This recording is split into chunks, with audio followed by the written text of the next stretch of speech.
It's an honor tentu saja, sebuah kehormatan buat kami, saya bersama dengan Epi, istri, bisa bersama-sama dengan saudara pada hari ini. Terima kasih kepada Pastor Leo dan juga Pastor Ross yang sudah mempercayakan kami untuk bisa berbagi pada hari ini kepada saudara-saudara sekalian. Ini merupakan kebahagiaan tersendiri karena memang pas jam segini juga kami ini baru selesai pujian penyembahan.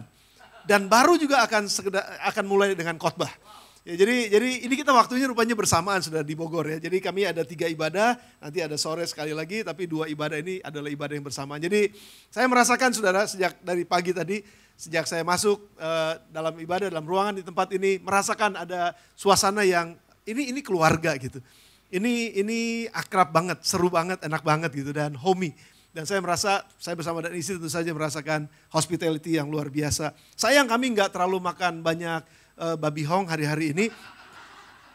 Dan juga nggak terlalu banyak makan mie babi juga hari-hari ini. Tapi tadi suguhannya enak banget saudara.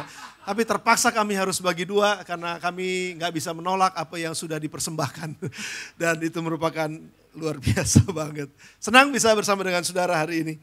Izinkan saya untuk menyampaikan satu kebenaran yang saya percaya ini akan menjadi satu motivasi buat saudara, inspirasi buat saudara sekaligus akan menjadi daya dorong buat saudara untuk tetap tinggal di dalam Tuhan, hidup di dalam Tuhan, dalam kebenarannya dan saudara akan melihat bagaimana Tuhan memimpin saudara dari satu kemuliaan pada kemuliaan yang berikutnya.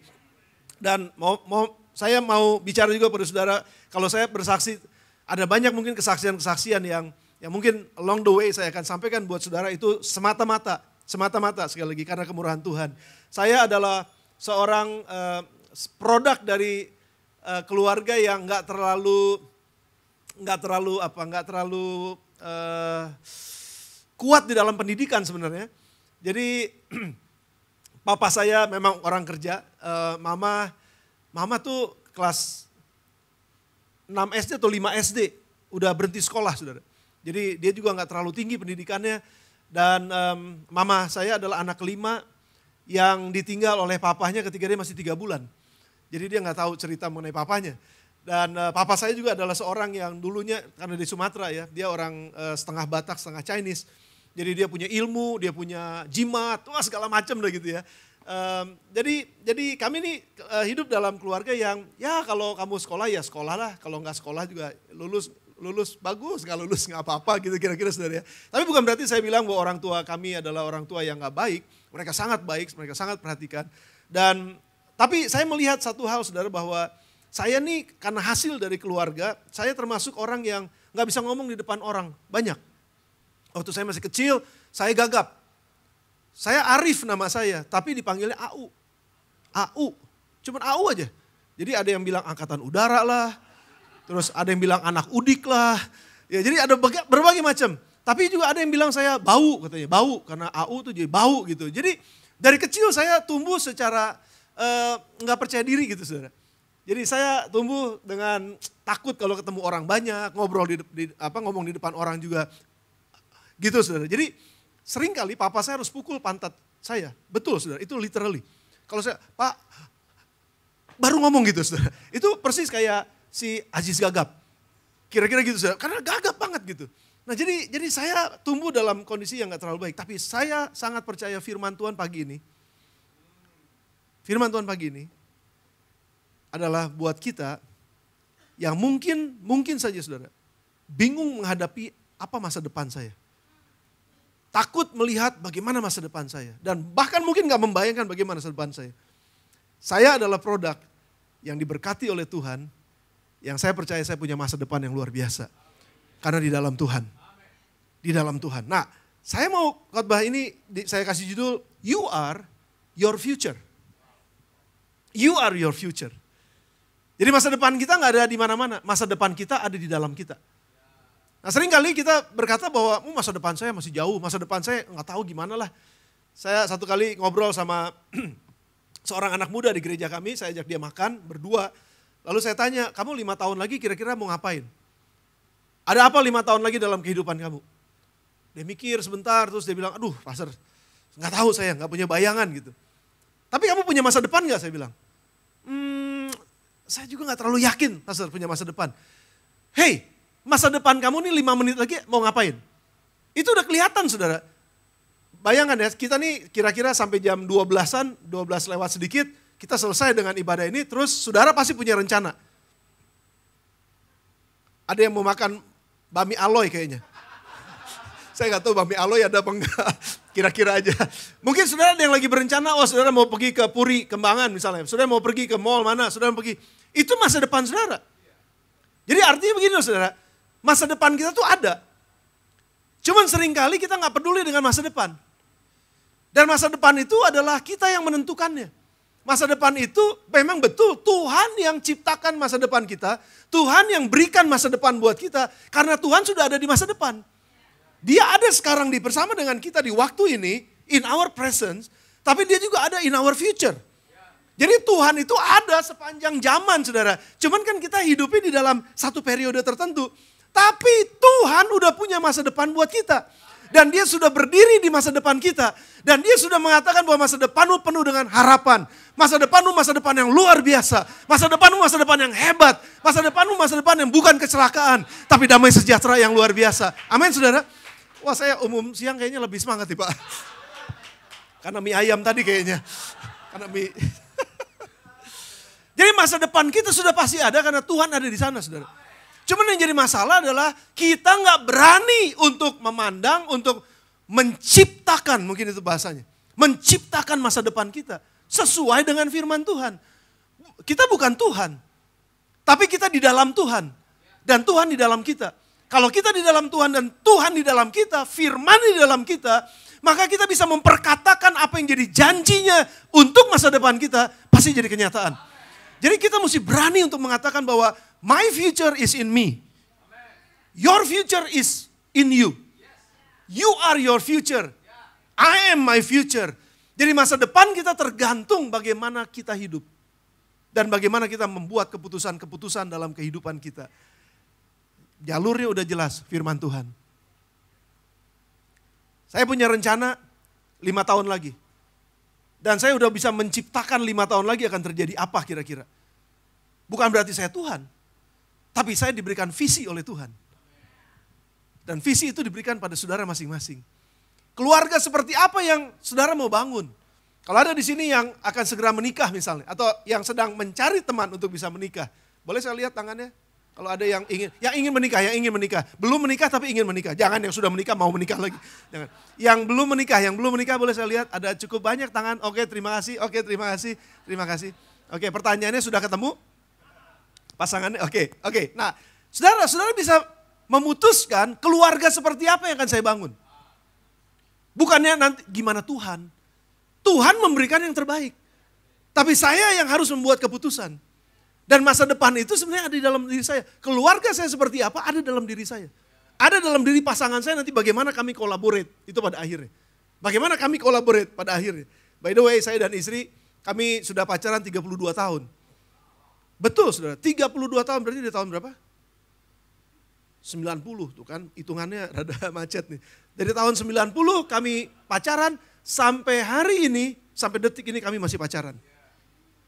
Jadi maksud saya begini loh saudara, kami yang memutuskan keluarga kami bahagia atau enggak. Dan keputusan kami diikuti oleh firman Tuhan yang akan menjadi supportingnya. Jadi ambil keputusannya sesuai dengan firman Tuhan. Nah sekarang pagi ini saudara, tanpa berlama-lama saya mau kita belajar bersama-sama dari seorang yang bernama Daud. Dia menjadi raja. Tapi sebelumnya Daud adalah seorang yang sebetulnya kan dia tuh nganggon embe bahasanya gitu ya. Dia tuh gembala gitu, dia tuh orang yang gak terlalu dianggap. Bahkan ketika saudara-saudara dipanggil oleh papanya Isai karena Samuel datang, katanya mau mengurapi seorang raja. Jadi papanya ini udah bilang, wah Eliab nih kayak ini, wah ini Syama, ini yang kedua, yang ketiga. Terus dideretin satu-satu saudara. Tapi aneh, Daud dilupakan. Makanya kenapa tertulis ayat itu, sekalipun orang tuaku katanya melupakan aku, tapi Tuhan tidak akan pernah menolak aku. Betul gak saudara? Karena Daud memang ngerasa seperti ini ditolak. Daud merasa, ya anak kampung. Tapi saya mengucap syukur saudara. Walaupun Daud anak kampung, tapi dia gak kampungan. Itu penting tuh saudara. Walaupun kita tinggal di kampung, jangan punya pikiran yang kampungan. Jangan punya mental kampungan. Karena Tuhan ngajar kita untuk punya mental kerajaan. Dan kalau kita punya mental kerajaan, masa depan kita masa depan kerajaan. Itu yang mesti kita pegang, saudara. Daud, walaupun dia nggak terlalu dianggap mungkin sama orang tuanya. Daud mungkin nggak terlalu, mungkin dia disepelekan lah sama saudara-saudaranya. Nanti kita akan lihat along the way dalam ceritanya, saudara ya. Tapi Daud ini dikatakan dia dari padang itu diangkat sampai jadi raja, saudara, oleh Tuhan. Pemazmur katakan itu. Ini luar biasa perjalanan, saudara. Apa yang bisa kita pelajari dari Daud? Yang sebenarnya tuh masa depannya Daud tuh ada di dalam dirinya Daud. Masa depannya Daud nggak ada di mana-mana. Masa depan Daud ada di dalam dirinya Daud. Dan kita mau korek keluar sekarang apa yang ada di dalam dirinya Daud. Kita akan lihat sama-sama, kita akan eksposisi dari kebenaran firman Tuhan. Ayat, nanti beberapa ayat yang kita baca, kita ambil dari ayat-ayat tersebut. Ini loh prinsipnya. Kalau kita mau hidup kita, masa depan kita, menciptakan sesuatu yang luar biasa sesuai dengan firman Tuhan di depan kita, dan itu berhasil, belajar dari Daud. Dari yang bukan siapa-siapa, tapi akhirnya dia menjadi seorang raja. Saudara siap untuk ini? Yang siap katakan yes. Wow, saya senang nih Pak, jemaat luar biasa. Kayak gembalanya persis semangatnya luar biasa. Amin, amin. Yang pertama saudara, yang pertama. Apa yang menyebabkan Daud itu dari gembala kambing domba menjadi gembala kerajaan? Artinya dia menjadi raja yang menggembalakan umat Tuhan. Yang pertama, your talent will bring you to a king's palace. Talentamu akan membawamu ke istana raja. Poin nomor 1 itu. Dari 1 Samuel 16 ayat 14 dan 16 sampai 16. Tetapi roh Tuhan telah mundur daripada Saul raja. Dan sekarang ia diganggu oleh roh jahat yang daripada Tuhan. Lalu berkatalah hamba-hamba Saul kepadanya, ketahuilah roh jahat yang daripada Allah mengganggu engkau raja. Baiklah Tuanku menitahkan hamba-hambamu yang di depanmu ini mencari seorang yang pandai main kecapi. Apabila roh jahat yang daripada Allah itu hinggap padamu, haruslah ia main kecapi, maka engkau merasa nyaman. Ayat 17, berkatalah Saul kepada hamba-hambanya itu, carilah bagiku seorang yang dapat main kecapi dengan baik dan bawalah dia kepadaku. Saudara perhatikan baik-baik. Di Israel, kecapi adalah alat musik seperti kita gitar sekarang. Jadi di seluruh Israel saya percaya ada banyak pemain kecapi. Namun ada yang unik dengan kenapa kok Daud yang terpilih. Nomor 1 ini adalah karena talenta yang Tuhan berikan kepada Daud, kemampuan yang Tuhan berikan kepada Daud, yang Tuhan taruh di dalam diri Daud, itu digunakan. Coba perhatikan ya, digunakan bukan cuma sekedar ketika dia bekerja. Jadi talenta kita bukan cuma sekedar buat kita kerja. Talenta kita bukan cuma sekedar ini di kantor saya kepake nih karena talenta ini, talenta itu dan lain sebagainya. Tapi talenta yang dimiliki oleh Daud, ini penting nih banget, ini penting banget saudara. Talenta yang dimiliki oleh Daud ini dipakai Daud sambil dia kerja, tapi dipakai Daud juga ketika dia kerja untuk memuji Tuhan. Jadi dengan kata lain, talentanya adalah talenta untuk dia bisa hidup, tapi in the same time talenta ini juga dia pakai sebagai untuk memuliakan Tuhan. Jadi talenta apapun yang kita punya saudara, mari kita akan gunakan itu untuk menyembah Tuhan, untuk memuliakan Tuhan, walaupun mungkin itu talentanya adalah talenta administrasi misalnya. Saya nggak tahu kalau ada di antara saudara, saya paling kagum. Saya kagum banget sama beberapa orang di gereja kami, termasuk sama istri saya sebenarnya. Itu orang-orang yang sangat-sangat teliti dalam administrasi, saudara. Saya bingung ini hitungan ini, cepat banget ngitungnya, tuk gitu. Kalau saya masih kalkulatornya mana, lama banget. Tapi ini adalah talenta, saudara. Dan talenta ini digunakan bukan cuma sekedar untuk bekerja di marketplace, tapi talenta ini digunakan untuk melayani Tuhan di gereja. Dan itu yang hebat saudara. Jadi nggak cuma sekedar kita nih hidup dikasih talenta sama Tuhan ya untuk buat kebaktian aja gitu. Enggak, tapi melayani Tuhan dengan talenta yang ada yang Tuhan percayakan di dalam rumah Tuhan juga. Dan itu penting banget saudara. Nah Daud kita tahu talenta main kecapinya itu kan dia sebenarnya lagi jagain kambing domba kan. Jadi waktu dijaga kambing domba kan dia udah mainin kecapinya. Tapi saudara perhatikan, justru dari permainan kecapi inilah lagu seperti rusa rindu Sungaimu jiwaku rindu engkau. Itu keluar, saudara. Dan lagu-lagu yang seperti ini tercatat banyak banget di kitab Mazmur. Dan akhirnya talenta yang dia punya ini nggak cuma sekedar dia pakai waktu dia kerja, tapi betul-betul bisa meneguhkan ada begitu banyak orang sampai hari ini waktu kita nyanyikan lagu-lagu yang ditulis oleh Daud. Kata-kata, lirik yang ditulis oleh Daud, itu membebaskan dan memberkati begitu banyak orang. Amin, saudara. Jadi bagaimana dengan talenta kita? Apa yang kita lakukan dengan talenta kita? Bagaimana kita menggunakan talenta kita?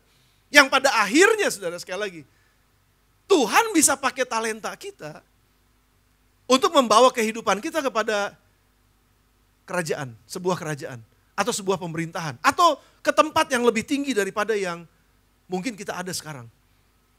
Pernahkah saudara melihat orang yang cakap dalam pekerjaannya? Di hadapan raja-raja dia berdiri. Amsal 22 ayat yang ke-29. Amin, saudara. Ya, oleh sebab itu mari kita akan kembangkan talenta yang kita punya. Bukan cuma sekedar untuk kerja di marketplace yang memberkati marketplace tentu saja. Tapi saudara, berkati rumah Tuhan. Karena dari rumah Tuhan akan keluar banyak pengajaran. Dari rumah Tuhan akan keluar firman Tuhan.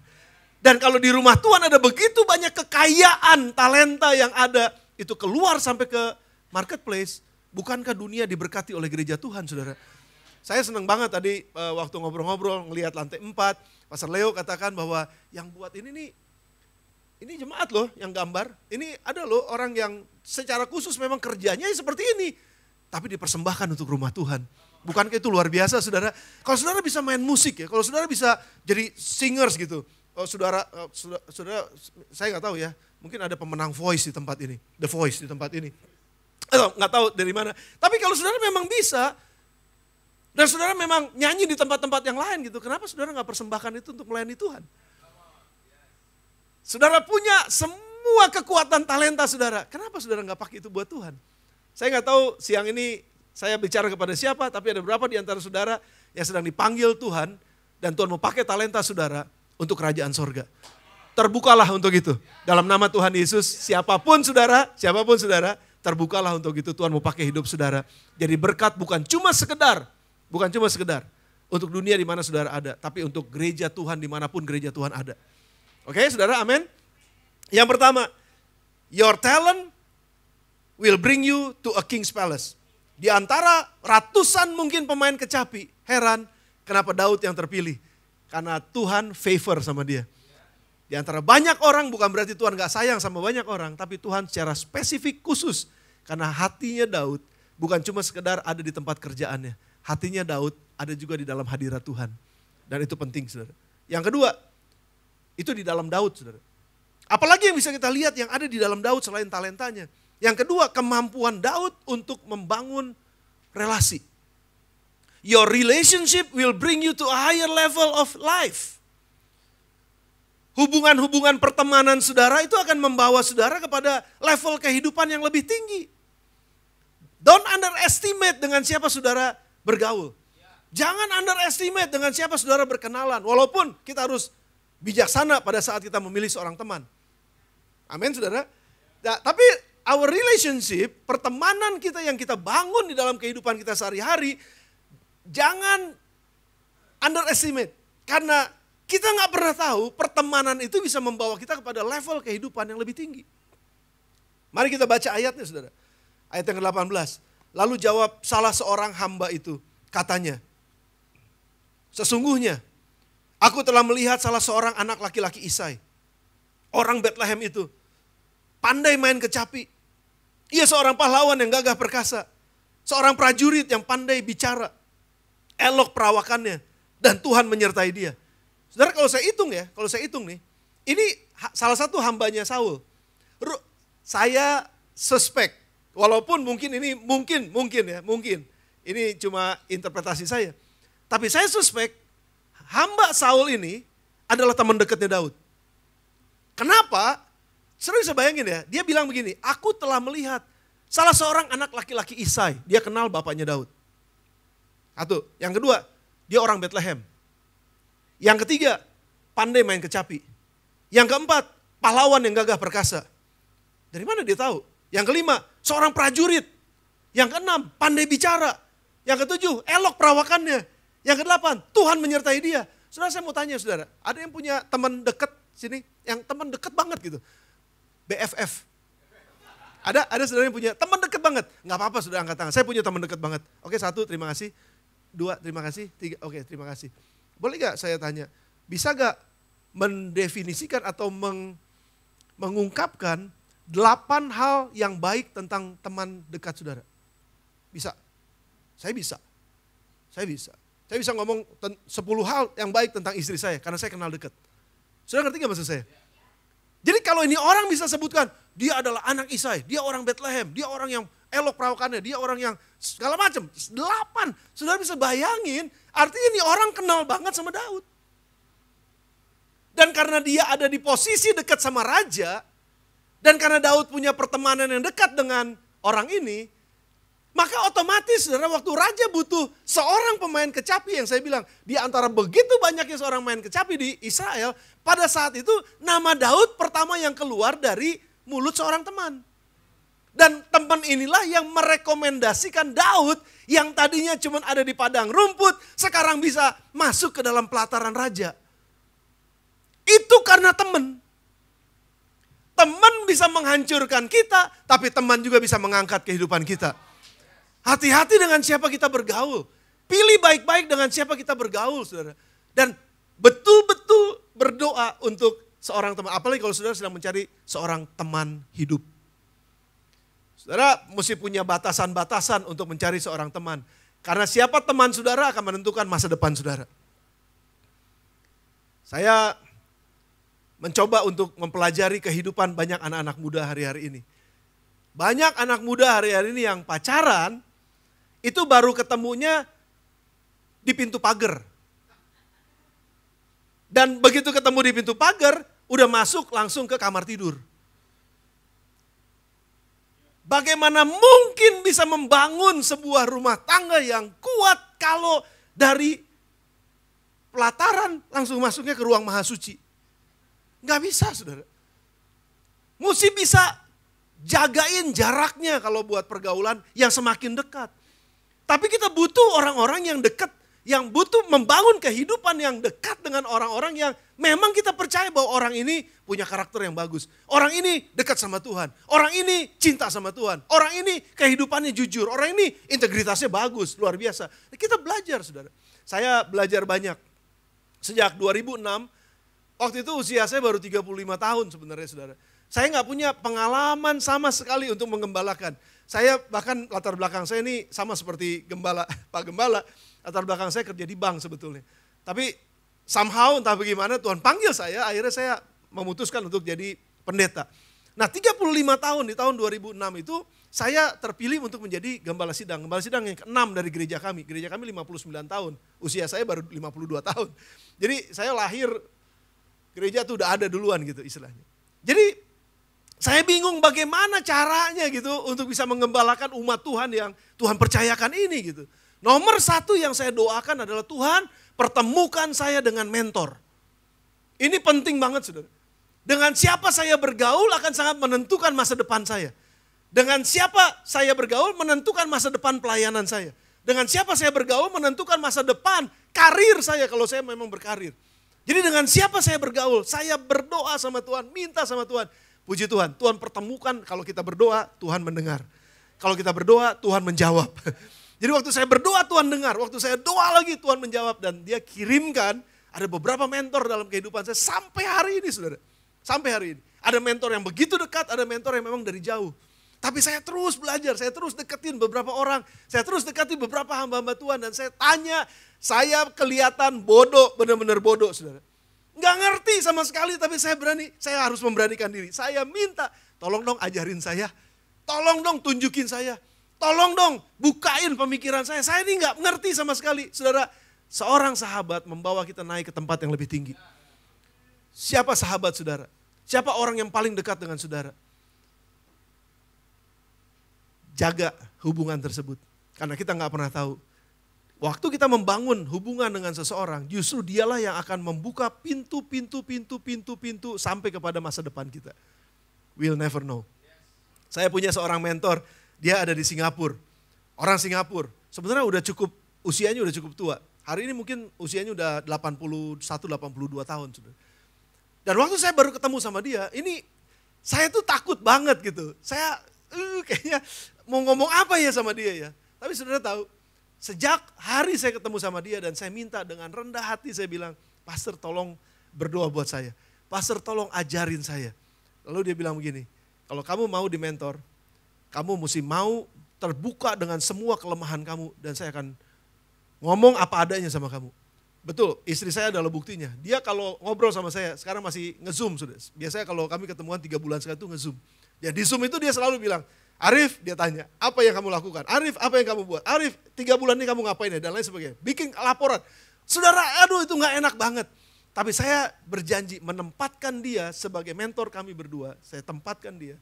Dan saya minta, apapun yang kamu lihat tentang saya, yang gak bagus tentang saya, please, talk to me. Saya terbuka. Dan dia jadi sahabat yang luar biasa. Sampai dengan hari ini, saudara. You know what? Berapa belas tahun yang lalu saya kenal dia, sampai hari ini saudara, itu dia bawa kenalin saya network demi network terus kemana-mana, yang pada akhirnya itu bisa membawa pengenalan saya untuk pelayanan itu jadi lebih luas. Saudara. Teman-teman yang ada di dalam dunia ini jadi lebih luas. Dan itu membantu untuk mengembangkan gereja Tuhan yang Tuhan percayakan. Sekali lagi saya harus pakai contoh ini saudara, karena saya ngerasa betul bahwa pertemanan itu bisa membawa kita kepada level yang lebih tinggi. Siapa teman dekat saudara? Hati-hati dengan siapa saudara bergaul. Karena orang yang bergaul dengan orang bijak menjadi bijak. Tapi orang yang bergaul dengan orang bebal akan jadi salah tiga. Jadi malang, bukan jadi salah tiga. Itu yang akan terjadi saudara. Bagaimana kita bergaul akan menentukan sejauh apa level kehidupan kita. Yang kedua, yang kehidupan dari Daud. Yang ketiga, saudara, poin saya yang ketiga adalah your life journey will be disturbed by different voices. Perjalananmu itu akan diganggu oleh suara-suara yang berbeda. Keputusan kita untuk memilih suara mana yang harus saya pilih, keputusan apa yang saya harus ambil, dari siapa saya dengar itu sangat menentukan. Kita lihat ayatnya saudara, 1 Samuel 17 ayat yang ke-28. Ketika Daud diutus sama bapaknya untuk kirim makanan dan melihat keadaan saudara-saudara di medan perang pada saat itu. Lalu Eliab kakaknya yang paling besar, yang katanya badannya paling besar dan dia adalah tentara yang kuat saudara. Ketika Eliab kakaknya yang tertua mendengar perkataan Daud kepada orang-orang itu, bangkitlah amarah Eliab kepada Daud sambil berkata, mengapa engkau datang? Kepada siapakah kau tinggalkan kambing domba yang, ini sebenarnya bahasa yang ngeledek nih saudara. 2-3 ekor itu di padang gurun. Aku kenal sifat pemberanimu dan kejahatan hatimu, engkau datang kemari dengan maksud melihat pertempuran kan. Sudah lihat, Daud yang cuma sekedar membawa makanan sebetulnya, cuma ngelihat kabar saudara-saudaranya pada saat itu. Gak punya pikiran apapun sebetulnya. Tapi karena dia dengar ini si Goliat, sudah bisa bayangin ya. Pagi hari pagi hari masing-masing pasukan Filistin bersama dengan Israel, ini mengatur barisan. Teriak perang gitu. Begitu Goliat keluar, orang Israel lari, sembunyi, itu pagi. Sehari 2 kali, pagi dan sore kalau saudara baca ceritanya. Pagi Goliat keluar, mereka sembunyi, sore perang gitu. Saudara ingat gak sih kalau lagi kecil, saya nggak tahu ya, masa kecil saudara waktu itu suka berantem atau enggak? Kalau dari tampangnya sih kebanyakan suka berantem kayaknya nih. I'm just kidding. Saya kalau anak kecil mau berantem gimana? Ayo lu berantem lu, ayo lu gitu. Sudah pernah lihat itu? Saya nggak tahu ya kalau zaman sekarang ya. Tapi kalau zaman saya dulu anak-anak begitu tuh. Nggak berani mukul, tapi cuma ngegertak. Ayo lu berantem lu, berani lu sama gue lu, ayo lu gitu. Orang Israel waktu itu kayak begitu saudara. Tapi begitu Goliat keluar, semua pada lari. Dan itu terjadi berhari-hari. Dan ketika itu Daud ngelihat, aduh ini kenapa kok orang Israel jadi kayak begini ya? Kok pasukan jadi kayak begini ya? Akhirnya Daud bilang gini, itu siapa sih orang gak bersunat? Kira-kira kalau saya maju, terus saya kalahin dia, saya dapat apa? Kira-kira Daud ngomong gitu, saudara. Lalu kakaknya ini yang bilang nih, waktu mendengar perkataan Daud itu, bangkitlah amarah Eliab. Saudara lihat ya, ini pelajaran sedikit. Orang yang harusnya in charge tapi tidak melakukan apapun, akan menjadi iri ketika ada orang yang gak in charge berani melakukan itu. Itu penting tuh saudara. Makanya ada banyak orang ya, yang harusnya dia in charge gitu, yang harusnya dia melayani atau harusnya dia bekerja. Tapi jadi insecure, tiba-tiba insecure ketika ada orang baru datang yang melakukan lebih baik dari dia. Makanya saudara, kalau kita diberikan kesempatan oleh Tuhan untuk melayani, berikan yang terbaik. Waktu kita dipercayakan untuk kerja saudara, dipercayakan job desk kita ini, kerjakan kalau bisa extra mile. Sehingga ketika ada orang baru datang, kita bisa ngajarin mereka. Bukan kita yang jadi ketakutan, loh ntar tempat gue digantiin sama dia. Eliab sebenarnya ketakutan kalau tempatnya digantiin sama Daud. Dan ini adalah suara negatif yang Daud dengar. Daud bukan siapa-siapa. Bahkan dia gak terpilih menjadi salah satu orang yang bisa berperang pada saat itu. Karena papanya kasih dia di kandang kambing domba. Jadi Daud bukan siapa-siapa. Tapi waktu Daud katakan, aku akan maju. Kakaknya bilang, lu anak kecil, mana bisa. Yang kedua, saudara, ini yang lebih berat adalah 1 Samuel 17 ayat 33. Waktu Raja Saul mendengar Daud mau maju, lalu apa yang Saul katakan? Tapi Saul berkata kepada Daud, tidak mungkin engkau dapat menghadapi orang Filistin itu untuk melawan dia, sebab engkau masih muda. Sedang ia sejak dari masa mudanya telah menjadi prajurit. Perjalananmu akan diganggu oleh suara-suara yang berbeda. Your life journey will be disturbed by different voices. Suara yang mana yang akan kita dengar? The voice atau the noise? Selalu ada dua suara, saudara. Terus terang ketika saya terpilih menjadi gembala waktu itu, sebenarnya saya itu masih hijau banget, masih 35 tahun, nggak punya pengalaman sama sekali dalam pengembalaan, tapi punya pengalaman memang di dunia pekerjaan di marketplace. Cuman dalam dunia pelayanan ini seperti apa gitu, aduh kayaknya kok masih hijau banget gitu. Saudara. Dan saya mendengar, ada satu hamba Tuhan, bukan dari gereja kami itu, saya dari gereja yang lain. Satu hamba Tuhan ini betul-betul saya dengar karena saya lagi ngomong sama teman saya, dia ngomong di belakang sama beberapa orang, saudara. Dia ketawa gitu. Hihihi. Dan itu sempat tersimpan lama dalam pikiran saya, dalam kepala saya. Anak muda ini mana mungkin bisa mengembalakan gereja itu.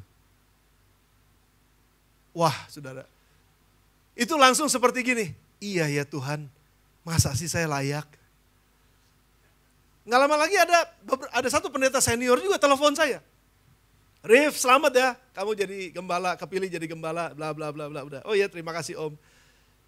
Dia bilang gini, mau gak kamu bantu saya? Dia ada dalam pimpinan pusat ya saudara ya. Mau gak kamu bantu saya gitu? Bantu apa? Om, ya di bidang ini. Saya mau angkat jadi ini gitu. Waduh, saya gimana ya Om? Saya nggak terlalu yakin nih saya bisa atau enggak. Lalu dia bilang, ya memang kamu pasti gak bisa. Saya pilih kamu bukan karena kamu bisa, karena kamu dari gereja itu katanya. Wah itu saudara langsung, dek. Suara-suara inilah yang akhirnya membuat saya begitu down dan begitu gak nyaman sama sekali. Dan saya harus bilang sama Tuhan, engkau salah pilih Tuhan. Engkau salah pilih. Tapi sekali lagi saudara, untuk mencapai masa depan kita, pasti kita akan temukan suara-suara negatif. Saya nggak tahu saudara lagi kerja sekarang ya. Mungkin ada orang yang akan underestimate saudara. Dan mungkin akan ada orang yang bilang kepada saudara bahwa, dia nggak mungkin lah. Atau mungkin terang-terangan bicara di depan saudara. Kamu mengganggu perusahaan ini. Jalan perusahaan ini terganggu karena kamu. Atau usaha ini akan gagal karena kamu. Dan lain sebagainya. Mungkin kita akan mengalami itu. Tapi saudara dengar saya. Kalau Tuhan pilih kita, tidak ada yang dapat membatalkan pilihan Tuhan terhadap kita. Pegang ini baik-baik karena Tuhan pilih kita. Nah kalau saudara berjalan di dalam Tuhan. Dan saudara yakin bahwa saudara adalah orang-orang yang mendengar suara Tuhan untuk melakukan apa yang saudara sedang lakukan hari ini. Suara saya nggak tahu ini buat siapa. Tapi saya mau katakan buat saudara. terus maju dan jangan menyerah. Daud gak peduli, kalaupun raja yang bilang, kamu masih kencur, kamu gak mungkin lawan dia. Dia tuh waktu kamu belum lahir dia udah jadi tentara yang luar biasa, kamu gak mungkin menang. Entah suara negatif apa yang akan saudara dengar. Mana mungkin gereja ini bisa lebih gede, Pak? Mana mungkin.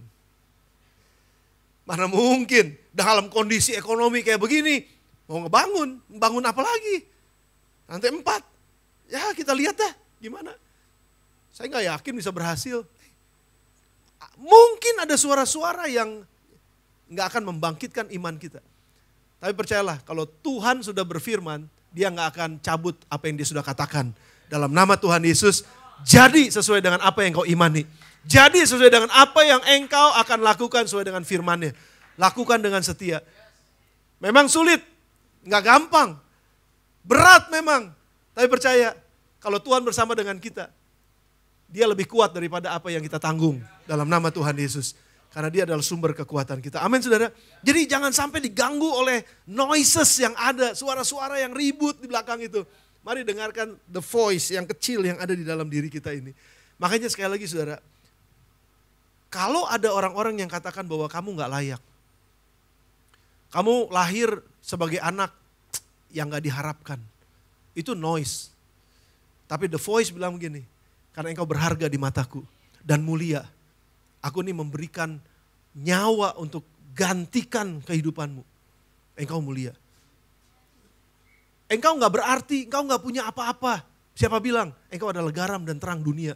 Itu yang Tuhan bilang buat kita. Kamu adalah bangsa yang terpilih, imamat yang rajani, bangsa yang kudus, umat kepunyaan Allah sendiri. Kalau Tuhan yang bilang itu sama kita, gak ada suara lain yang harusnya kita dengar. Suara Tuhan ini akan kita dengar. Amin saudara. Daud mendengar ada begitu banyak suara di sekelilingnya yang membuat dia gak mungkin bisa maju. Tapi karena dia dengar the voice, dia dengar suara Tuhan. Dari mana dia dengar suara Tuhan? Ya waktu dia sendirian di padang. Waktu dia nyanyi, saudara perhatikan kata-katanya. Itu kata-kata bagaimana Daud meyakini Tuhan beserta dengan dia. Dan itu yang membuat Daud menang. Yang ketiga saudara, your life journey will be disturbed by different voices. Yang keempat, apa yang ada dalam diri Daud yang membuat dia sampai kepada masa depannya. Disiplin sehari-hari akan membawa engkau pada tujuan hidupmu. Your daily discipline will carry you to your destination. Disiplin setiap hari, saudara. Disiplin tiap hari. Saya nggak tahu nih seberapa banyak di antara kita yang mau mendisiplin diri kita dengan apa yang memang Tuhan percayakan kepada kita.